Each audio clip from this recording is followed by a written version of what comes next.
مسؤوليinta wasaaradda caafimaadka xildhibaano ka tirsan aqalka sare la taliyaha madaxweynaha ee arrimaha sharciga iyo mas'uuliyiin kale ayaa ka qayb galay kulankan oo loogu mahadnaqay madaxweynaha jamhuuriyadda Soomaaliya mudane Maxamed Cabdullaahi Farmaajo oo saxiixay sharciga golaha xirfadlayaasha caafimaadka oo ay hore u meelmariyeen xildhibaanada labada gole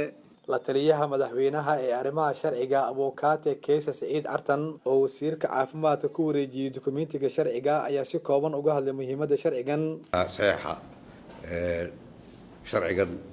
golaha mihnayaasha caafimaadka kaasoo ah mid bulshada Soomaaliyeed u baahnayd isla markaana kamid ah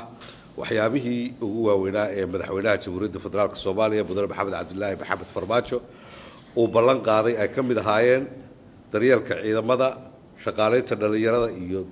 horumarintooda bulshada Soomaaliyeed wax qabadkooda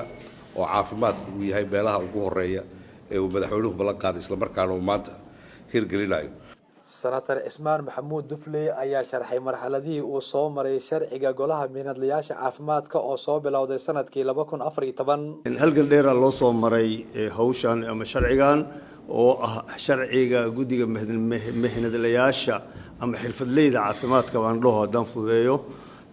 maxaa yeelay kadib markii dhibaato weyn bulshada Soomaaliyeed ka soo food saartay dadkii muxuu ahayto dadan xirfadlayaal ahayn oo waliba ku tagrifayay muxuu ahayto professionka caafimaadka ayaa waxay danta baday in arinta laga dhidhiyo runtiina waxa yaani ku bilowna guddigan gudoomiyaha ka ahaa oo guddiga adeega bulshada ee golihii shacabka 2014 meeshiisan ka soo bilownay wasiirka xogeenka wasaaradda caafimaadka Soomaaliya Axmed Xuseen Macallin ayaa xusay in sharcigan uu muhiim u yahay dhammaan ummadda Soomaaliyeed heerkan wuxuu u ogolaanayaa ummadda Soomaaliyeed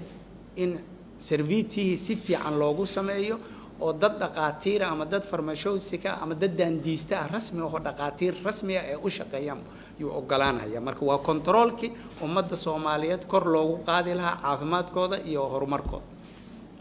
qofna kuma ahan liddi kuma ahan qofna ummadda Soomaaliyeed oo dhan buu dan ugu jirta wasiirka caafimaadka iyo daryeelka bulshada Soomaaliya Dr. Fawsiya Abikar Nuur ayaa si faahfaahsan uga hadashay muhiimadaha waaweyn ee uu xambaarsan yahay sharcigan waa sharci loo baahnaa waqtigiisa yimid waana sharcigii ugu horeeyay runtii oo kala hagi doona mihnadlayaasha caafimaadka yaa awood u leh inuu ku shaqeeyo dhakhtar yaa awood leh inuu ku shaqeeyo kalkaaliye caafimaad muhiimadda waxa waa in la abuuro guddigan mihnadlayaasha caafimaadka ee qaran guddiga